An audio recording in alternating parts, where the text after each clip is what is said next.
Welcome along to the Ever So Lean podcast. I'm Matt Sims, and this is where we get into the real stuff that drive great leadership, high performance, and a thriving culture of continuous improvement. I chat openly and honestly with people who've been there and done it. The kind of leaders who create real impact, not just in numbers, but in the way their teams think, feel, and perform. If you're after honest insights, practical ideas, and conversations that challenge the way we lead, you're in the right place, because where people thrive, performance follows. The Ever So Lean podcast with Matt Sims. Because where people thrive, performance follows.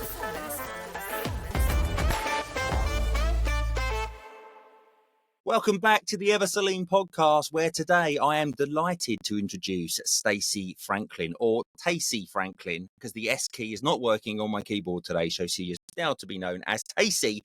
She is a recognised leader in lean thinking and one of Ireland's most respected voices in the continuous improvement community. Stacey is the founder and CEO of Kanso, a consultancy inspired by the Japanese concept of simplicity, where she helps organisations and individuals cut through complexity and create real clarity in the way they work. Her career has spanned healthcare, technology, retail and beyond, always with a focus on people first. Stacey lectures on the Master Black Belt programme at the University of Limerick, and she's also the 2025 winner of the Emerging Businesswoman of the Year in Limerick itself. She has a reputation for challenging the way it's always been done and guiding teams to find fresh, practical ways forward. Now, today, Stacey will be leading us into a thought-provoking conversation about the lean belts. We've all heard of them, white through to Master Black Belt, and many of us hold them. But what should we be looking out for in the awarding bodies? And most importantly, what might learning in continuous improvement look like in the future? Let's find out. Stacey, welcome to the Ever So Lean podcast. Hello, how are you? Thank you for I am having me. very well. How are you? I'm good. Delighted to be here. I know it sounds really bad, but someone with different accent, I love it. It just makes the show absolutely perfect because people can definitely tell who we are and where we're from. Yeah, absolutely. Absolutely. And any day to come on and talk about lean is a good day. Yes. Do you know what? I've been really impressed with Ireland. Like, Ireland is massively into lean. Yeah. It's blown me away. Huge. There's a lot of activity over here, and there has been for quite some time, but a big emergence of it in, I suppose, broader areas of Ireland and Northern Ireland in the last couple of years as well. So a lot of really, really good activity happening. Yes, it's like a tidal wave. Yeah. It's just been, because I've found since I've left the corporate world and gone out on my own, what I've found to a certain extent that I've been around is that there is not much knowledge on lean and continuous improvement. You Wow. say it, you talk about it. I go to networking meetings. People just stare back at me blank. Like, what is this guy talking about? I talk about waste and they go, oh no, we have our bins collected twice a week. And I'm like, no, that's not what I mean. Yeah. Yeah. With Ireland, I just feel like everybody's engaged and inspired with it. It's probably not like that, but it feels like that. No, it is very much like that. I think when you're in the space, you can see very quickly how far it reaches across the country. There's such a good emphasis on networking, communication, and a community of lean across the country. And I suppose Ireland has been playing its part for quite some time in winning Shingo Awards as well in different companies across the country, that there's just been so much positive work done in the lean space that it's getting to the point now where a lot of people, do know what it is, and people in companies or people looking at their careers are asking for lean skills. They're putting their hand up and saying, I want it, rather than being told to be the person in the company to do it, So I think it's only going to get bigger. You see it nowadays even with job specs over the last couple of years. All the job specs are asking for someone that can challenge the status quo, look at the waste, find the efficiencies in the process. And that seems to be tagged onto most jobs nowadays. Whereas I suppose go back 10, 15 years ago, it was probably a role in of itself that someone would come in and support. But now the skill to be able to, I suppose, spot the areas of inefficiency and bring the structured common sense to life is a skill that's been looked for across the board. It's so good. Is it becoming part of the culture? It's just the way you do things now in Ireland. Yeah, I think so. In a lot of spaces, I suppose there's a lot wrapped up in what lean brings to an organization and what lean will bring to individuals in terms of their performance. And we hear the word performance an awful lot in, especially in the corporate world, bigger businesses where there's a lot of people at play doing different tasks, and it's all performance management. But I was thinking, when we were talking about having this conversation, a lot about performance management. Typically, it's stats, it's numbers, it's did you hit your KPIs, did you do this, and Yeah. that's the quality of the conversation you're having. And there's a certain place for that, right? Because the numbers are what keeps the business rolling around, right? To a certain extent. But if you put the lean hat on then and you think about the customer experience, the customer quality, and then off the back of that, the quality and the engagement of the staff inside, it becomes more about, well, what are the behaviors that are enabling the performance to happen? And I think that's where lean really comes into play from a people perspective, is the behavior side of things, and having that mindset of being able to, stand up and say that that's not good enough either for me or for our customers. That's not the way we should be doing things. We should do better. But then not only when you say we should do better, there's a mechanism and a support function in the organization to allow you to go and do the better thing, whether that's problem solving together as a team, being able to make your case and get, a business case over the line to make a significant change. So there's a lot of that, I think. And you go into the challenges businesses have with staff retention, the challenges businesses have with sustainability these days. All these things are making it harder to be successful in business. But I think lean answers an awful lot of those questions when it's utilized in the right way. Yeah, it definitely does. And it's so refreshing to hear it being embraced rather than being Absolutely. forced. Yeah. It's almost like, excuse me, it's almost like Ireland turning into a mini Japan. You're Yeah. morphing. Yeah, there's a lot of talk about that recently. Make Ireland the next Japan. Yeah, And I think we'll dive into this, I suppose, in more detail. But with the traditional way that lean, I suppose, would have been taught and how we would have understood it through the belt structure and through the tools and techniques that came directly from Toyota, kind of our generation of learning lean was that route, and there's a lot of robustness in that, and there's a lot of raw ingredients in that learning. Whereas nowadays we're seeing the move to what we were talking about as being the more modern lean, which is the 2 second yeah, improvement, the everyday, the mindset, and that's hugely tied into the culture. And you have people like Ryan Tierney with Seating Matters, you have Tom Hughes with Gemba Docs, you have those types of people that are leaders now for the next generation and for the current people that are studying lean or trying to get into that space, that are saying we can do more. And it's really not that hard. Like, it doesn't have to be the big 6 month, 12-month journey from an academic standpoint and the yeah. belts and all that stuff. There's other ways and means of bringing lean to life. But I think no matter who you talk to, at the end of the day, everyone will come back to saying it's about people and their behaviors, and how you as an organization are supporting and enabling the right behaviors to take place. I just, I'll move to Ireland. It sounds like my sort of place. We'll have you. Not a bother. Definitely sounds like my sort of place. Just jumping back into something I mentioned during your introduction. So you're the founder and CEO of Kanso. Tell us a little bit about that. Yeah. So I suppose I've been working with lean for over 10 years now. I started in telecommunications, and that's where I got my lean training at green belt level, moved into the black belt level. And I went on then to run different kind of lean training academies across healthcare, different sectors, that all that type of work. And I suppose for a long time I was teaching other people's version of lean, which was great because it was fantastic for me in my career to be able to take on programs and deliver them and have such good impact with people and to learn those skills. But I suppose over the last few years, I've just been thinking a lot about what's my interpretation of lean and what's my thoughts around how this should be taught. And I suppose outside of growing up and becoming a lean subject matter expert myself, I then moved into the space of teaching and learning an awful lot of my career, and gained the skills to effectively be able to design training for specific audiences that is at a high level on the qualifications frameworks, be it Ireland or the UK or globally. Yeah. And I think once I kind of had all the skills, I kind of said to myself, you know what, now is the time for me to put my stamp on what I think lean should look like from a training perspective. And the reason we created Kanso was to, I suppose, with lean training, in a lot of instances, because it lean originated in manufacturing, the training that first came out was manufacturing based, and that's the predominant audience that utilized it for quite some time. Whereas the last 10, 15, 20, 30 years, it's moving out into service industries. There's a lot of work happening in healthcare. All those back office support teams are now looking and saying, well, we can do lean as well. It's not just for manufacturing. It's not just for pharmaceuticals and those kind of what we see as those manufacturing lines type environment. Yeah. We're seeing that actually can be applied everywhere else.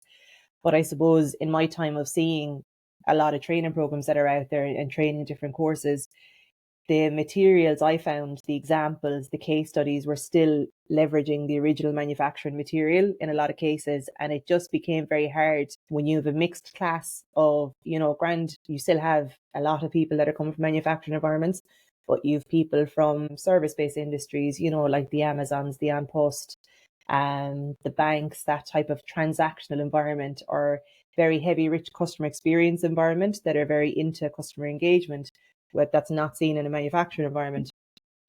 And I just felt that the training was very hard to be related. So if you're looking at a fishbone diagram on a screen and it has the 6 M's for manufacturing as the headings, it's hard to understand how did that relate to me on my computer every day when I'm sitting here processing expense claims, or I'm sitting here putting a sales order together. So with Kanso, what I wanted to do was be able to say, right, let's take the core learning and the core principles of lean, but let's pad it out and fill it with the relevant examples and case studies and language and terminology for those industries. So we've created a whole host of training courses. We have sales, we've HR, IT, we've finance and legal. There's a whole load of them there and loads more to come, where we can make the learning as accessible and relatable to you, the individual, as possible. And I suppose when we looked at the name, creating the name for Kanso, we spent a lot of time thinking about, well, how do we want people to perceive us when they're dealing with us? And I kind of said that there's a few different people working with me on setting up the business. And I said, whatever we do, however people interact with us, it has to be straightforward. The process of interacting with me as the head of the company has to be really simple. It cannot be convoluted. I cannot go out there and not practice what I preach. So that's where we kind of came from the name of Kanso, which is a Japanese name for simplicity. And it kind of fits really, really well. And there's a lovely play on the word as well in a lot of places across the website and our writing and stuff. So we're very happy with it, and great to give the nod to the origins of lean. Yeah, very clever, very clever. And it just sounds different. And I think if people who see it, who are not necessarily know anything about lean, it would make them question, oh, what is that? Or what do they do? Because it is so different sounding, isn't it? Yeah. And I think what you've done is very, very smart. I think it's a gaping hole that's been in our faces for so long.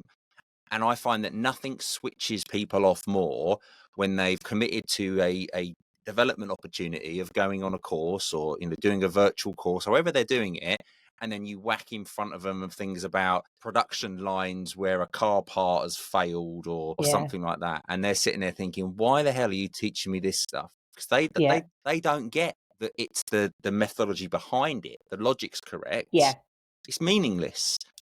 So it's great. And I think as time goes on and more industries are engaging in this stuff, more industries are practicing and delivering case studies, there's going to be more evidence that you can then showcase and use to create better trainings. It's only a positive thing. So I think it's wonderful.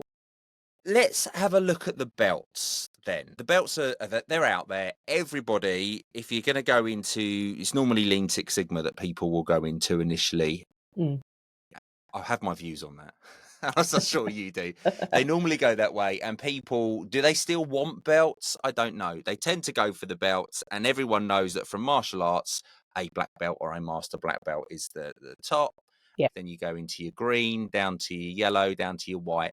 And it's a progressive way of showing that you have reached a certain level of knowledge and ability in Six Sigma. I think the problem for me, and I'm gonna let you answer the question, but the problem for me is that it demonstrates that you've done the course. I don't think it demonstrates knowledge and experience in it, because it's like driving. You don't get it till you do it. Where are you on this? What do you think about the belts? Yeah, I think the idea, the concept structure is good in that there's a learning pathway, there's a route of progression, and the idea being that the more you go up through the belts, the more you learn, the more competent you become, and the more you can demonstrate those skills in an environment that requires them. So that's great on the face of it. I think that the difficulty can be that there's no one definition of what a white belt is, or a yellow belt, a green and a black. And I think we all have a general idea as to where they sit in terms of, a white belt is the general population. It's a knowledge and awareness belt. It's not a skills demonstration belt. You're not going to learn a skill or run a project at a white belt level. You're just learning the lingo. You're learning where did lean come from? What were the origins? What was the history? What are the belts? And some of the language and the concepts of waste and value at a very basic level. Then if you move up, you're getting into a place of yellow belt, right? We're talking about taking on maybe the DMAIC roadmap or A3 problem solving at a very basic level to run a small project in a local environment where you're not dealing with cross-functional change. Your green belt, that's where you deal with that. You deal with complex issues that are in the organization for quite some time. You deal with more advanced statistical analysis. You deal with more advanced techniques and tools. And in your black belt, you're throwing the whole thing at it. You're learning a wide variety of skills and tools. But in practice, they say the black belt sits in a place where they are mentor the green belts and they support the running of the project. So it's not necessarily the more difficult project, the higher up you go, but it's more the position you fall into. And that's kind of generally how we understand it, in my mind anyway, and from what I've kind of read and the whole lot. But from a training certification perspective, there isn't one piece of paper that says for a yellow belt to be certified at yellow belt level, here's what that looks like. They need to demonstrate X, Y, and Z. They need to have learned this tool, this behavior needs to have changed. They need to demonstrate this. And that's an issue globally, I suppose. So where you run into trouble is depending on, the different companies that are out there, and there's loads of them. You can go to one company and get a green belt that could be a level 7 or a level 8 on the qualifications framework, right? Pretty good, sitting around where your degree, maybe your master sits at, and you could get a really good quality green belt that's quite robust and comprehensive, and you get a certificate from an awarding body that is recognized. And that's really good. Or the other side of it is you go to ilovelean.com and you get a green belt after 2 hours of watching a YouTube video and a multiple choice exam. Yeah. So how do you stand those two up beside each other and say they're both qualified green belts and they're both competent to go into an organization and run what we expect them to do, which is a large scale project that is of significant importance to the company and the customer? So I think the lack of the standardization, funnily enough, we don't have standardization there exactly at a global level or even at national levels in different countries. It is ironic that, and I suppose back when it was in its infancy, and it was within the control of the Toyota production system, I'm sure they had standardization. I'm sure they knew exactly what it meant and everybody had a very clear understanding. But as anything grows and evolves, I suppose not that it's diluted its purpose or its intention, but there's just been different interpretations of it over the years. So for an individual that is looking to take on an academic journey with lean, I think that's something they have to be really, really mindful of is, at what level, take the belt as the first point of view and say, right, what kind of belt am I looking at? But then look at who am I going to learn from? What are they giving me? What are the elements of the course that I'm actually going to get and take away afterwards? And will that be recognized by anybody? Anybody can print off a certificate and sign it and say, that person signed me off. But if that person isn't recognized as an expert in the field or linked to a recognized accredited body, it's not really much good to you. You'll still learn. I think there's still learning there. But if your goal was to improve and enhance your career, certifications and accreditations do matter to a certain extent there to demonstrate the learning. It's hard, isn't it? Because if you're someone that's invested your career, many years of your life into this stuff, and you're a great example of that, to have somebody go off and buy a blue stripe green belt or black belt off of ilovelean.com. If that does exist, by the way, you might do good training on ilovelean.com. I don't know, but we're just making it up, right? But if you go and buy that for 100 quid and then you get this certificate of a little gold stamp in the corner, for me it diminishes the value of what you learn.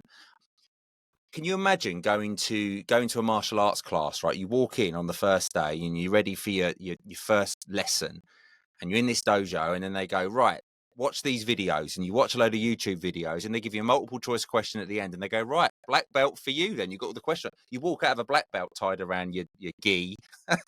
Yeah, It's the same sort of thing, really, isn't it? You don't Yeah. learn until you apply. Yeah, And the absolutely. belts give you the foundational knowledge. They teach you the language and the methodology, but it never runs like it does in a textbook. Like, No. you can't say that's what it was. So now I'm going to go and run an Ishikawa. I'm going to do it with this team. it doesn't work. Like, you'll spend 3 days debating what titles you're going to put on each part. Like, it's Absolutely. not And the same, is it? that's the thing I say to all my students with the tools in particular is, yes, we're going to learn them in a particular format. And yes, we're going to run through a methodology, because I think it's like anything. It's like learning to cook. You need to know the basics. Yeah. You need to know the raw ingredients as to how this thing generally works. But then when you're in application mode and you're in an organization and they're saying, well, we don't have 6 months to make, you have 4 weeks, or you have 5, whatever it is. I think any of the tools that are there to be picked up to support you to understand. And it's all about understanding what's going wrong, what's the impact on the customer, on the business. And like you say, if you had 5 days to solve a problem, you'd spend 4 days understanding it. And then it would be very clear what the solution needs to be to solve it. Yeah. That we jump to solutions too easily. But with the tools, they're there to be used to support you to understand in whatever way suits you. Like, they don't have to be used in a certain order, in a certain way, at a certain point in time, in a methodology. Yes, you learn them that way because you're learning the broader picture to be able to run like an improvement project end to end, or you're learning how this tool or technique works in the broader sense. But for individuals, I just say to people, pick it up and use it whatever way you want, adapt it whatever way you want. You don't have to do it the way it was done. I'm a big fan of that. And I love when I see assignments coming in and there's some adaptions done, or there's some inspiration here, but it's slightly different. It's fantastic, because that's the essence of it. It is, if you take the continuous improvement term, doesn't matter what we're doing, as long as we're trying to do better every day. Whatever tools help us to get that way is great. It just so happens that Lean has a whole toolbox for us that's purpose built and tried and tested. But it doesn't mean we have to use it exactly that way all the time. Yeah, it kind of, it's that perception, isn't it? That I must do it this way, I must do this, must do that, and people get stuck in it. From the other side of things, though, I've been into organisations, and I've actually worked for organisations where the senior leadership's perception of the belts has actually changed the way that lean and continuous improvement is adopted within that organisation. And I'll give you an example. There's one company, there's multiple companies actually, but the one I'm thinking of, their senior leadership basically saw people with green belts and black belts as program managers and project managers. Yeah. And they would give you solutions identified, roll this out projects, and expect you to go off and do it. But because you was a black belt or a green belt, that means you're an experienced project manager. And there's nothing more disheartening and frustrating as an experienced practitioner of continuous improvement than you're given a solution and told to make it fit. Yeah. There's a couple of things in that like, it's just so funny, because that is the reality in an awful lot of cases.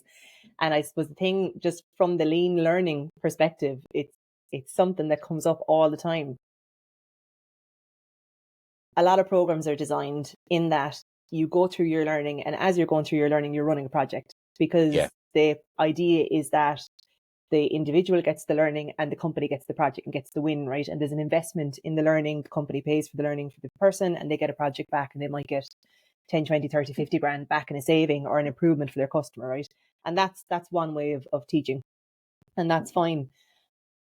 But in that instance, we're expected as an individual to learn a new skill set, apply it right, because these aren't small projects that you're probably running, but you need to be a project manager. And Lean doesn't teach you how to be a project manager. The amount of people that have come to me and said, I'm thinking about doing project management, will I do your Lean course? And I'm like, no, it's a completely different discipline. Like, you go over and do Prince 2, go over and do PMP or PMI, do those disciplines if you want to become a project manager. They're two very different things. But I think we've been caught as continuous improvement professionals where we've had to wear both hats, and we've just done our absolute best to manage projects. And that's been my career. I'm not a project manager, but I'm very organized, and I've filled the role of a project manager on all the projects that I've ran. But then when I see an actual project manager at play, I'm like, oh geez, I don't have any of those skills at all. Like, they're dealing with way bigger things. They're really looking at risks. They're really looking at budgets and constraints and dependencies. Whereas we're over here going, now in this phase, we just need to do these 3 workshops. And if we can organize, get these people in the room and project manage that, then we're flying it, and then the other side of it, as you say, you become the person that just gets responsible for rollout of change, because you did rollout of change as part of a continuous improvement project one time. Whereas again, that's a very different skill set. And in lean, typically, yes, you will learn some change management aspects, but change management is massive. That's another discipline in and of itself that requires the right skills, and there's loads of models and loads of supports there to help change management. And if you're doing all of that in the corporate world where, it's busy environment, expectations are high, numbers are looked at, there's a lot on the shoulders of the CI person that's just learning their skill at yellow or green belt level. It's hard. It's a lonely position to be in half the time because of the frontline folks don't particularly like you if it's not been rolled out properly, because they feel like you're sort of carving their jobs up, and the people above you don't particularly welcome you with open arms because you're not delivering money quickly, and you're just sort of stuck in this limbo, aren't you, in the middle? It is a real tough role, and I do think that it's down to people like us to change this perception going forward and really say, do you know what? I'm not a project manager. And if you know the solution, I've had this argument, give it to somebody who can roll it out. Just because you've done 25 minutes as part of your black belt course on change management doesn't make you a project manager.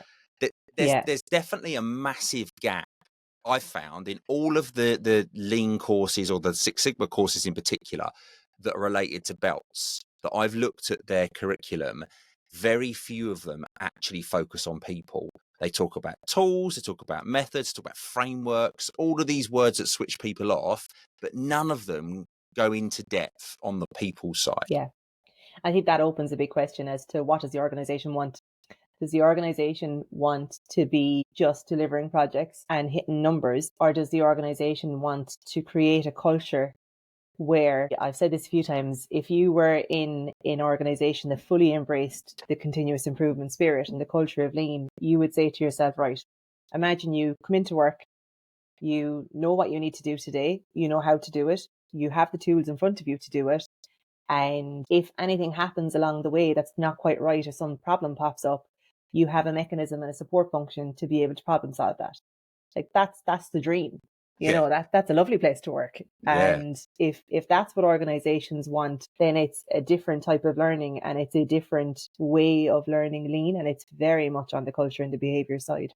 Whereas if organizations are looking at it from an efficiency perspective, and I'm not necessarily saying the reduced jobs perspective, because to be honest, I won't even entertain that conversation, but if they're looking at it, if their view is to be able to get more to our customers faster, we need to be more efficient, right? If you're taking the customer value perspective and saying, well, let's get it out faster to them and let's create efficiencies. And they know that there's probably some redundant tasks and stuff happening, and they want to do projects to fix all that.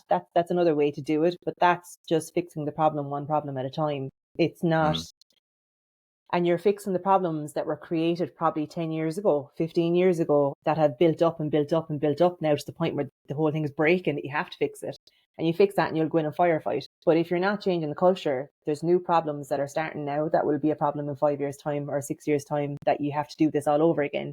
So you're constantly in that mode. So I think there's place for both approaches at certain points in time, but the better thing would be if you can do both. If you can have the organization cultural change and have that engagement across your organization, while also systematically changing some of the really big things that just need to be changed, for everyone's benefit, then you're flying it, That but balance. that is hard. That's rare. It is rare. And with how businesses go and how leadership teams change and the cycles, CEOs every 3 or 4 years, that type of cycle that can go on, you might have someone at a CEO level that is fully on board, has done lean in another company, is there 100%, this is the way we're going, and you go hard at it for 2 or 3 years, and then they move on. And the cycle changes, and what's required of the leadership team and what the shareholders want is different at that point in time, because the context we're all living and working in is different, and the economy drives an awful lot of that. Then you have to go a different route, and CI gets thrown out the window. It happens so often, doesn't it? Yeah, because you see a department will be created, like there'll be finance and operations and all these departments, and then there'll be a little department for CI and a few green belts and black belts aside in there, doing Trojan work, doing their absolute best. But then when the shit hits the fan, I suppose, at different times. It's true. It's true. You know, they kind of, first thing is, let's cut the CI department because all these other functions are really important. Whereas if your CI was everyone's responsibility, it just becomes ingrained in what you do and how you work. It takes serious leadership to make that to work effectively. Still to come on the Ever So Lean podcast. It's not engaging and it's not designed with the user experience at the heart of I'm it. very blunt with people, my students, you know. No. Almost too blunt, you know. I'd be saying to them, like, lads, that's never going to happen. You know, it says it in the book, never going to happen. I get so peed off sometimes. You go on YouTube and LinkedIn and there's some utter crap that is spouted by people. Yeah. And they create they don't create them, they get ChatGPT to create these little visuals that are these infographics that are factually incorrect. And it's absolute crap. And it really annoys me because people will take that as gospel. They go, oh, yeah, that's how you do it.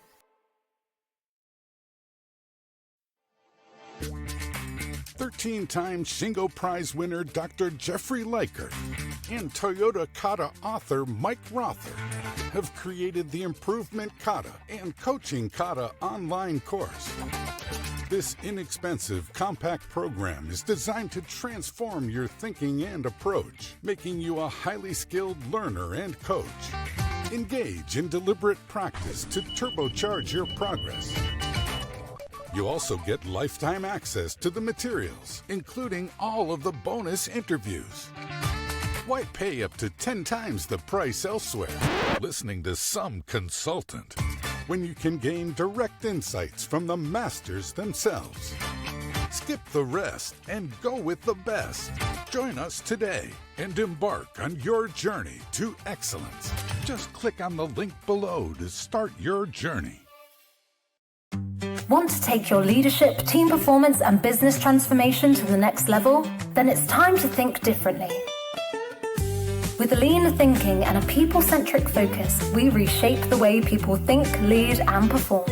Because where people thrive, performance follows. Visit www.eversolean.com.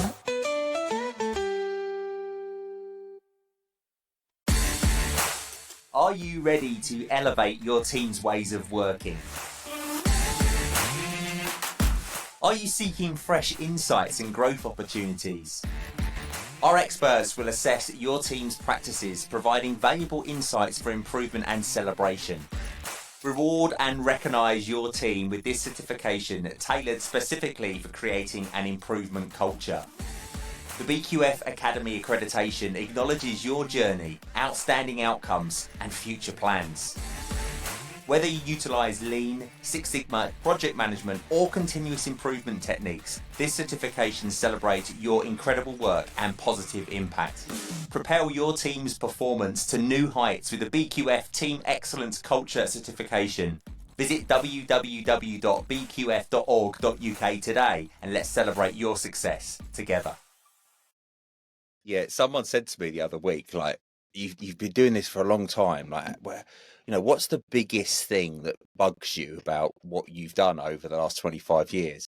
And I say the biggest thing that bugs me is every day of that 25 years, I've been trying to justify my existence. Like, all I do, you don't get like a plant manager go in and have to justify that they have a plant manager. Like, you don't get cleaning staff go in and justify that you have cleaning staff. You don't get shift managers go in and justify that you have to have someone managing the shift. But if you're a continuous improvement leader or a change manager, you have to justify your existence every minute of every day. Absolutely. I think for me, it's been decision-making or lack of decision-making has probably been what I've struggled most with this work is when you go through analysis, you define, measure, analyze, you do all the work, you do the investigation, and you're saying, here's the evidence, here's the data, here is what I'm recommending with all of the knowledge that we've put into this. And we've been doing this with multiple people across the business for the last 6 months, and maybe an investment is required, maybe an investment isn't required. But there can be fear of decision-making, of making the wrong decision, and again, in different organizations, depending on where they've just come out of, where they're heading into, what their strategic objectives are, there can be fear of decision making. And I find that can be the most disheartening for a CI professional is you've done all the groundwork. You know in your heart of heart that it's the right thing to do. And it will make such a big impact for your customers, for your staff, but you just can't get it over the line. And I suppose going back to the belts perspective and the formal training and that, and when you do training with a project, I see it all the time. I could have 100 students doing projects, and of course, probably 50%, maybe more, will come to me and say, but Stacey, the report is due, the assignment is due, project's not over the line. And I'm like, yeah, that's, I know, that's the reality. Get used to that. Yeah. Now, I don't let them away with it. They still have to tell me. I can say to people, but if you get the green light, what are you going to do? What's the plan? What is the plan? You still work that through. But that's been the hardest part for me, I think, is the not getting the decision making at the right time. Yeah, it's frustrating is probably the politest way of putting it. Yeah. It's the frustration. We were saying before about the governing bodies and how there isn't a governing body of continuous improvement. There are all these other bits and bobs knocking around. There are some good ones out there that are credible.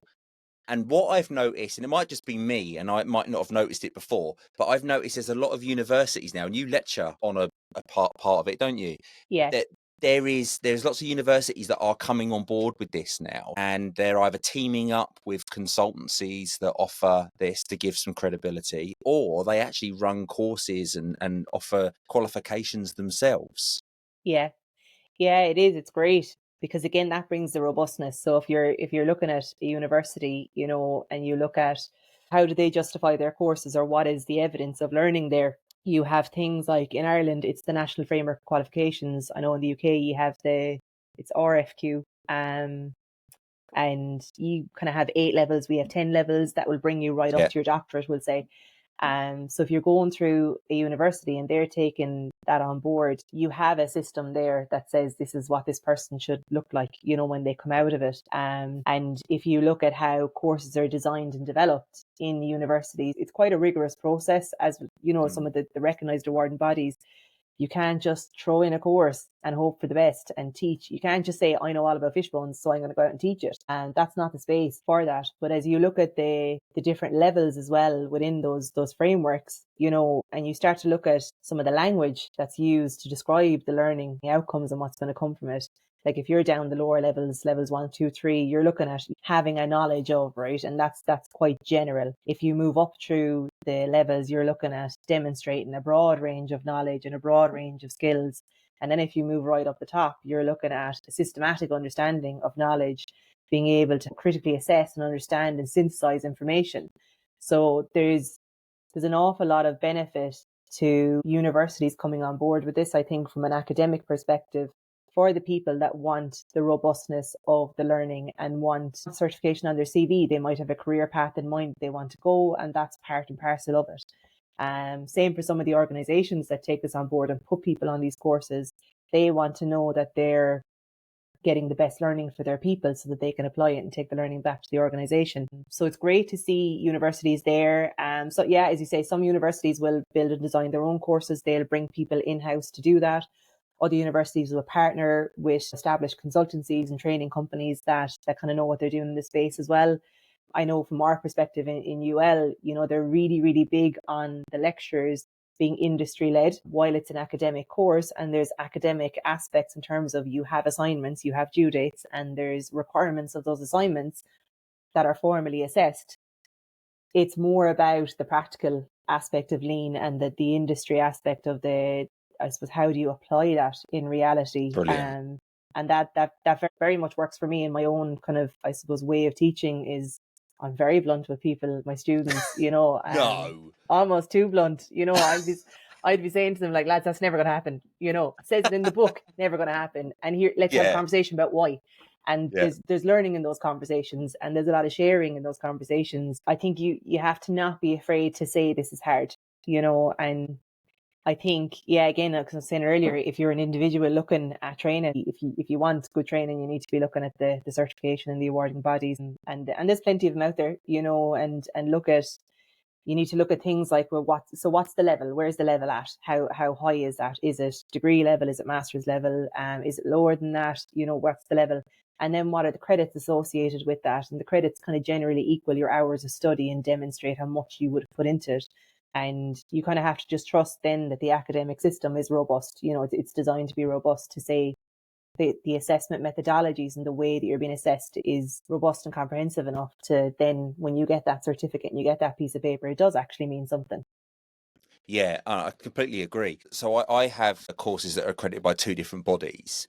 And for me, as a business that is giving that training, I have to demonstrate that not only is the body of knowledge that I'm teaching reaching their high standard, I then have to demonstrate that my testing process, so my Yeah, assessment process, how do I monitor the coursework element? How do I give feedback? All of that is measured. So I think if you want to do your belts, look for an accreditor that is of high standard and got great credibility, but then look at the consultancy company or the training company that you use off of them. You've got peace of mind that they are very well governed because they yeah, have to meet that high bar as yeah. well.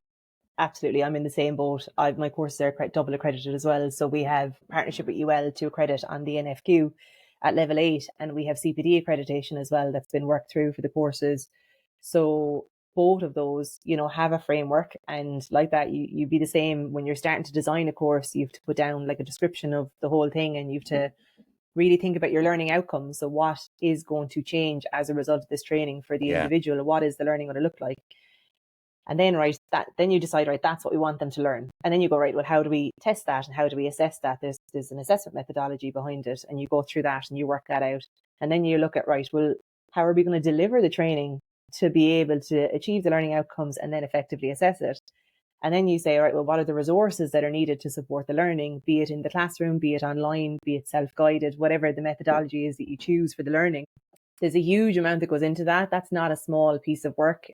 And I've gone through it at all different levels on the NFQ with different governing bodies. On one hand, as a consultancy provider, you're kind of going, oh God, it's a pain now to have to go through this.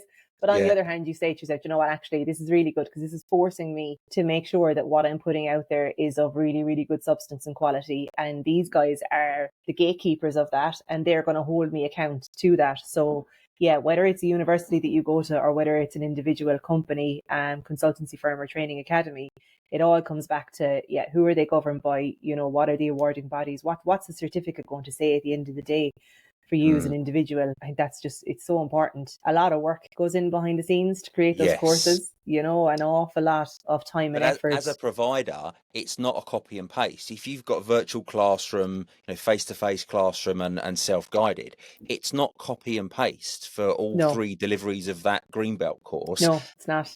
Yeah. It's a totally different way of delivering that information. If you do it face-to-face, you can use lots of activities that get people engaged and involve games and stuff. If you do it on a virtual classroom, you've then got to create different types of games that people can play to keep them engaged. If it's self-guided, it needs to be self-explanatory. It's got to be sort of really simple, and that's hard, like to create all three versions. Yeah, Jesus, like COVID hit us hard. I felt with Lean in particular, like grand, we all had to move to online training when COVID hit, but Lean in particular I found was very hard because I found myself saying, how am I going to do a process map with these people? How are we going to do a fishbone, digitally? And then you move to like sketchboards and virtual whiteboards and all that stuff. And I've like tried all the tools. To be honest, some of them I just find they're not even worth the hassle of doing them, and you just don't get the right outcome. So you do have to consider, in an online environment, or as you say, self-guided, self-paced, where people want to learn in their own time and not come into a classroom for the learning. How do you make sure that the materials they need and the information they need is there and readily available for them to take on that learning themselves? It's hard. It's hard. And I think I'm probably going to preempt your next question, but I think that brings us on to a good question around accessibility and inclusivity. I think there's exactly big piece there that still needs to be navigated. I think from a Lean side, still early days, as in I don't necessarily see all the training providers going out there updating all the training, and updating all their systems to make their training more accessible and all that. But if you look at the way learning is going and the context in which our lives are in, it's fast paced, we're all consuming so much information, so much media. I think you were probably saying it on the last podcast you had on as well. Like, you could be sitting there watching TV, you're on your phone, there's the radios on over there, and it's all really, really fast. And that's like, some of us maybe our age and upwards, we're used to an older way of doing things, and we're used to the textbooks and we're used to that type of thing. And some of us still want the paper to be able to learn and consume. Whereas, the next generations are just, they want it at their fingertips. They want it now. They want it on a podcast. They want it, while they're out running or they're at the gym.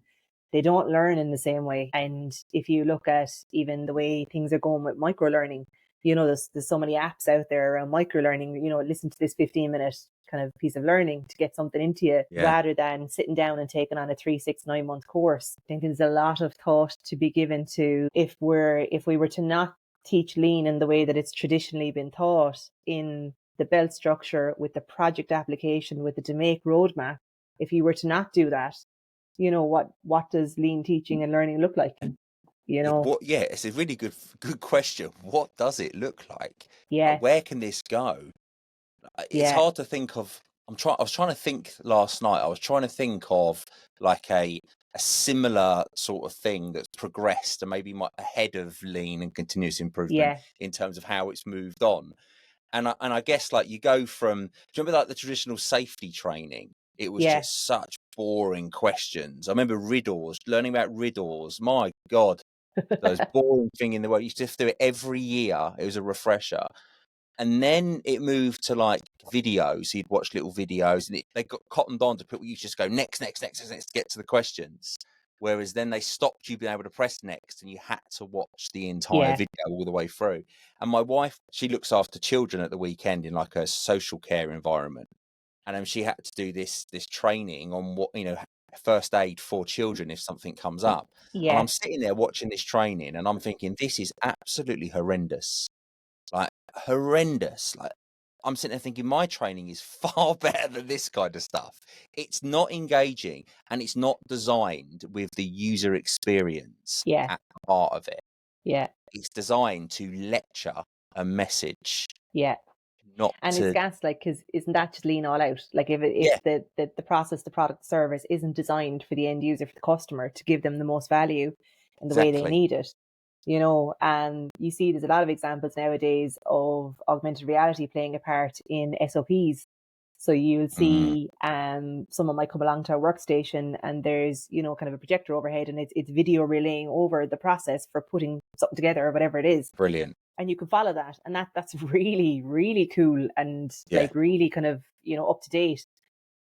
But then that person, if they're going on a training course, is going backwards and not getting that learning experience, slides, that there's an awful lot to be done. And is the learning in the belt structure, yellow belt 3 months, black belt, or green belt 6 months, black belt a year, 2 years, is that length of learning sustainable over time? It brings you back to a very good question of, is there a continuous improvement cycle to be done here with lean training and lean learning? And I think there is. And we mentioned earlier about modern lean and the 2-second lean and that approach. And again, back to the behaviours, like a lot of the people I talked to in industry, it struck me when I went out with Kanso myself last year, and I kind of, for a couple of years, I had been out of the lean networking and stuff. I was just busy, working and COVID and stuff. A lot of the conferences and stuff like that just kind of died away for a couple of years. But last year I really got back into it and started asking a lot of questions of businesses. Like, I'm going to be coming out now with my company. Like, what do you expect? And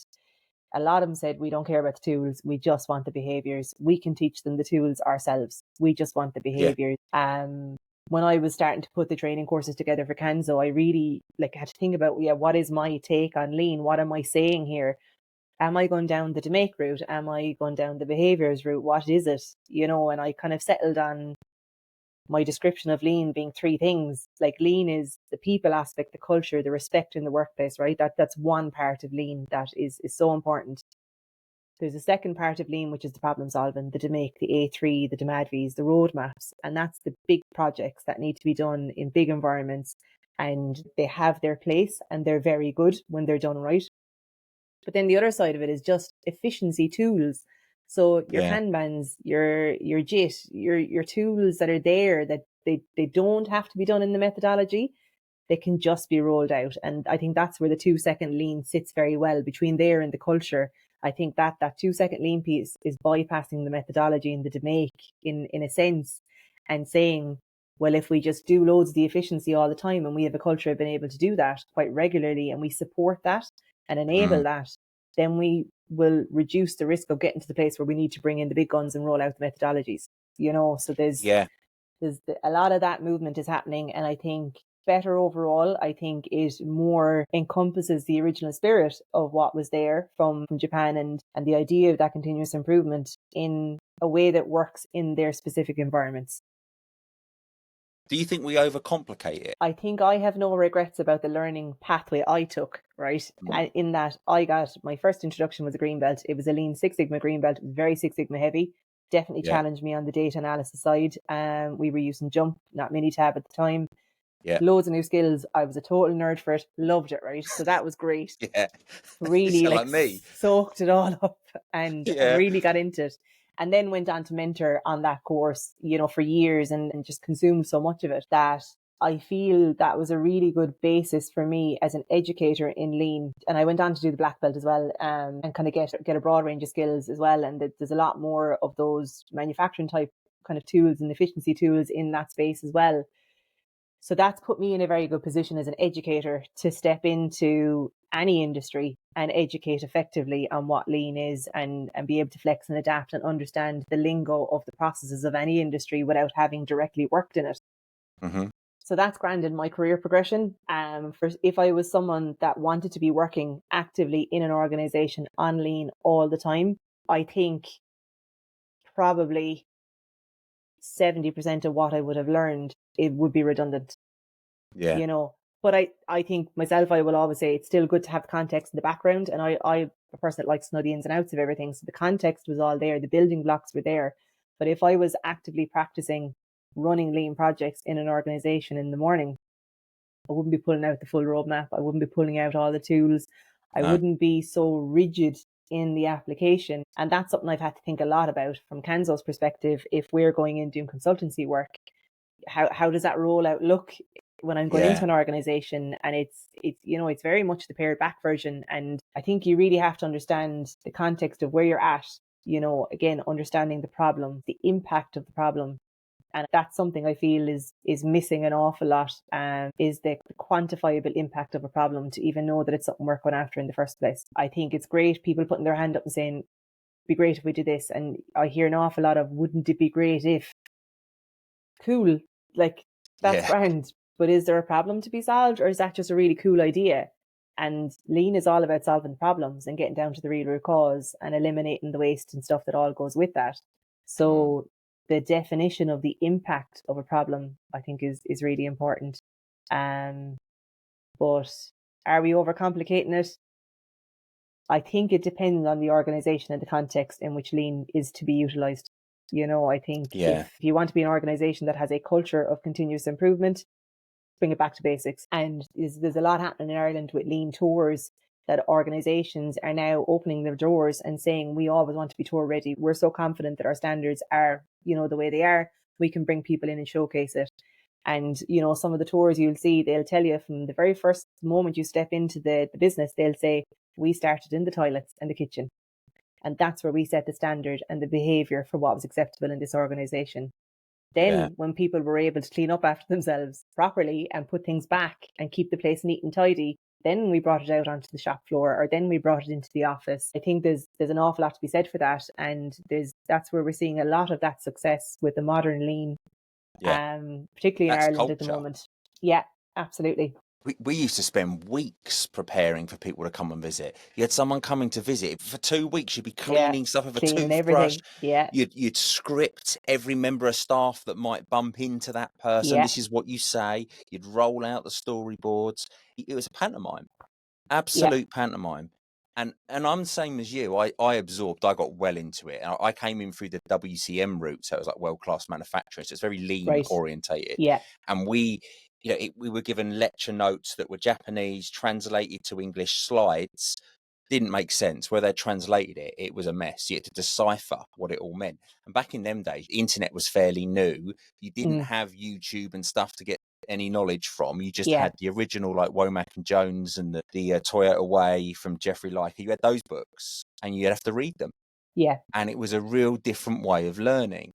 And I just look at my kids now, and I think if my kids in 10 years' time had to take my learning journey in this subject, would they stick at it?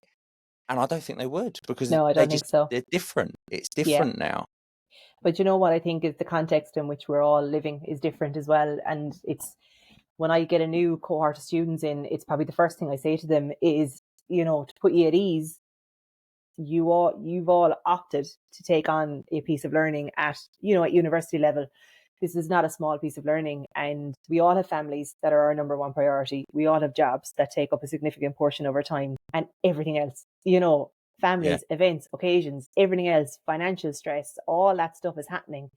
And now you're going to do a level 7, level 8, level 9 course on top of that requires you to do X amount of hours of study. Here's all the books that you need to read. Here's all the videos to watch, and I say to everybody, look, for coming in the door, first and foremost, hats off to you, because that's not a small thing to do. And yes, it's going to be hard. Yes, there's a lot involved, but I suppose the way I see my role is to facilitate that learning journey for people and to be as supportive as possible. And I think there's probably just on the learning perspective and facilitating learning, there's probably just a bit of a difference between someone who's very good at lean and is a subject matter expert that's thrown into a classroom to teach people, versus someone who's an educator and is aware of educational styles and learning styles and all of that, and how to manage a learning journey that's also, a subject matter in a discipline.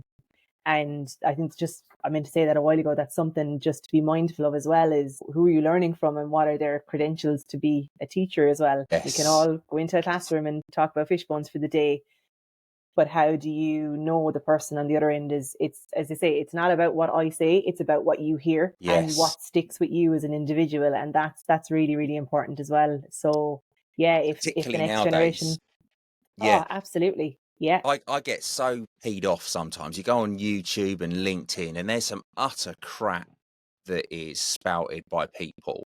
Yeah. And they create they don't create them. They get ChatGPT to create these little visuals that are these infographics that are factually incorrect. And it's absolute crap. And it really annoys me, because people will take that as gospel. They go, oh yeah, that's how you do it. Yeah. Yeah. And there's AI then in the conversation, where does AI play its role? And I was only preparing for the next semester there last night, and on the learning platform doing my little bit of a blurb on AI as well, to say, my thoughts on it are, it can help research, it can help your learning, it can support your learning, but it can't be your thoughts. Your own thoughts are yours. What you interpret and understand and how you contextually apply that information is yours. And that's what needs to go down on your assignments for your certification. That's what I want to hear is, what do you as an individual think?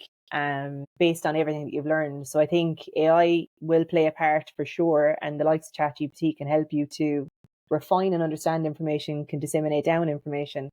But for you then to be able to take all of that and decide how best to apply that in a given situation, that's the gold. That's what your organization should want from you, is they have the basic skills and they have the groundwork, but they have the context, they know how we're operating, they know what's important, they know what our challenges are, and they're seeing the best way forward with utilising lean. Right, Stacey or Tacey, it's time to move on to the yes-no game. It's your opportunity to put Ireland on the map. Oh God, right. This is the moment you've been waiting for.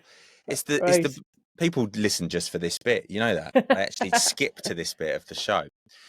So the way this works, I'm sure you've heard it before, but I'm going to play you some really scary music. Whilst the scary music is playing, I'm going to ask you questions and do my utmost to get you to say the words yes or no.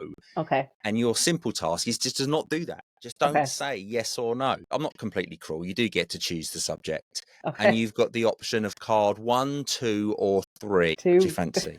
2. Go down the middle. Go down the middle. Middle for diddle. God. Number 2 is creatures of the deep. Oh, God. Yeah. Doesn't really matter what the subject is. Just don't say yes or no. It doesn't matter what the answer is. No, it doesn't matter. Just don't say yes or no. If you hear the gong, that means you are out and you did say yes, no, or a variance of yes or no. Okay. If you hear cheering and clapping, that means you lasted the full 60 seconds and you're a winner. Excellent. Right. Are you up for this? You ready for this? So just do not say yes or no, okay? Okay. Right, we are locked in, loaded. It's Stacey's time. Can she put Ireland on the map in the yes/no game? Stacey, where does the reported Loch Ness monster live? Scotland. Yeah, Loch Ness. What colour is the sea? Blue. What does WHALE spell? I don't fully know what that spells. At Is all. there sunlight in the midnight zone of the sea? I have no idea. Is that it? Oh, Even God. I had to think for a minute. I Yeah. thought you said something then, but did it click? And I'm trying to think it through. I'm thinking it through. I think you did definitely say no. Yeah, no, I did. Yeah, yeah. I had the other no in my head from the previous question. Oh, they did really the well. K-N-O-W. Yeah. Yeah. Yes. They're serious questions. Jesus. They were good questions, actually. I don't like the sea. I'll be honest with you. I've got a real thing. We don't know what's in the sea, Yeah. and I don't like it. Yeah. It Absolutely. gives me the willies. I'm not Yeah. keen on the sea. I'm not.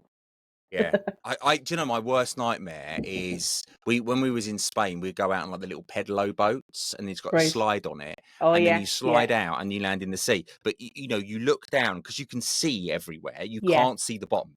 Yeah. And it's just this like I just feel I can't stand it. I feel so exposed. And I literally Yeah. go down the side and quickly climb back up. Like it's not for me Yeah. at all. A little bit of seaweed will touch off your leg and you're a Oh, goner. don't. Yeah. No, Yeah. I can't be doing with that. Put me in a big swimming pool and I'm fine because I know what's in it. Yeah. But don't Put you in a controlled environment and you operate just fine. Yeah. Yeah. I can't be doing with that. Stacey, so where can people go to learn more about you and Kanso if they want to look at some of your courses or where they can see you in person? Yeah, absolutely. So our website is www.kanso.ie, and that's KANSO.ie. There's loads of information there about the courses. To be honest, what I'd say is I'm always open for a chat about lean, podcast or otherwise. I'm always happy to chat about it. So if anyone doesn't necessarily have an intention to buy anything, I'm not bothered about that. I'm more interested in just having a genuine conversation with someone that wants to learn or understand if there's a pathway for them. So always open to those conversations. We're on LinkedIn, quite active there and sharing my thoughts and information around all things lean. Right, Stacey, thank you so much. You've been an absolute superstar and it's been a pleasure having you. Brilliant. Thank you very much. So my key takeaways then from my conversation with Stacey. Lean is more about people than it is about tools. The tools are brilliant and they have a place, and lean wouldn't be lean without them. However, you have to start with people. It all starts and begins with people, because if you haven't got people engaged and involved and participating, you're not going to generate a culture and you're not going to create that longevity that you want from your Lean or Six Sigma program. The belts themselves signal learning, not mastery. They create a structure that can be followed for that learning path. But in all honesty, the real learning doesn't start until you apply. It all comes through application. What runs smoothly in a classroom or online, if you're doing your course online, very rarely translate to that smooth process when you go to apply. And the reason for that is because it's real life. People are the biggest variable that you'll come across when you use any kind of continuous improvement. Without any of this, a belt just becomes a badge rather than a measure of impact. The same belt can be vastly different dependent on where you get it from. And this creates confusion for employers and confusion among people who are taking part in the programs themselves. My advice to you is go with one of the reputable, recognized providers. That way you've got confidence and you know that what you're learning is the right thing to be learning at the right time. And my biggest bugbear of all is lean roles are so often misunderstood. Quite often, as Stacey and I discussed, people that have got qualifications in continuous improvement are used as deployment managers to roll out solution already identified projects. This is such an underutilization of the skills of a continuous improvement practitioner. It's waste number 8. underutilization of skills. And that's exactly what's happening. If you have a team available to you of CI experts, the real value in those people is them being able to use the right tools at the right time to identify solutions to problems. Building a culture beats project to project improvement. Now, what I mean by that is if you build a culture, it survives. You create other CI practitioners, you build confidence, and you create longevity in your business. It creates a culture. If you're only looking at project by project and there's a team that are released to do this, and when I say released, I mean released from their day jobs, you're going to get quick wins, but they don't survive. And rarely does that help create a culture. It's a slow start, but momentum builds very, very quickly when it's done in the right way. Engage people, involve them, and empower them to solve problems that bug them every single day. And lastly, for me, we've got to walk the walk that we talk about. Continuous improvement must evolve. We must evolve in how we deliver the learning, how we frame the learning, and who we're delivering that learning to. Gone are the days where we read textbooks from cover to cover. We now have an on-demand, we have a society and an infrastructure around us that gives us the ability to be able to get answers very, very quickly. But what that doesn't do is it doesn't take that human side. It doesn't help us understand what we're seeing, why we're seeing it, and what's occurring within our own individual environments. That's where we come in. So use the tools around you, but as providers and coaches, we need to adapt and move with the times. Well, there you go. That brings us to an end of this episode of the Ever Celine podcast. Thank you so much to Stacey for joining us today. She was an absolute inspiration. Some real good insights offered there and some great advice if you are looking to get into continuous improvement or Lean Six Sigma and the belts, and some good advice to follow. If you're looking for more inspiration and guidance to drive performance in your organization, head over to everceline.com. There you will discover our tailored leadership and operational excellence coaching. We've got consultancy services and we've got a number of accredited programs, including belts, hands-on workshops and inspirational keynote talks, all designed to empower you and your teams to build that bridge to high performance. Take a moment to like and review the Ever Celine podcast because it makes a huge difference. I'll see you on the next episode. And don't forget, where people thrive, performance follows. The Ever Celine podcast is researched, produced and recorded by Matt Sims. Visit everceline.com to find out more.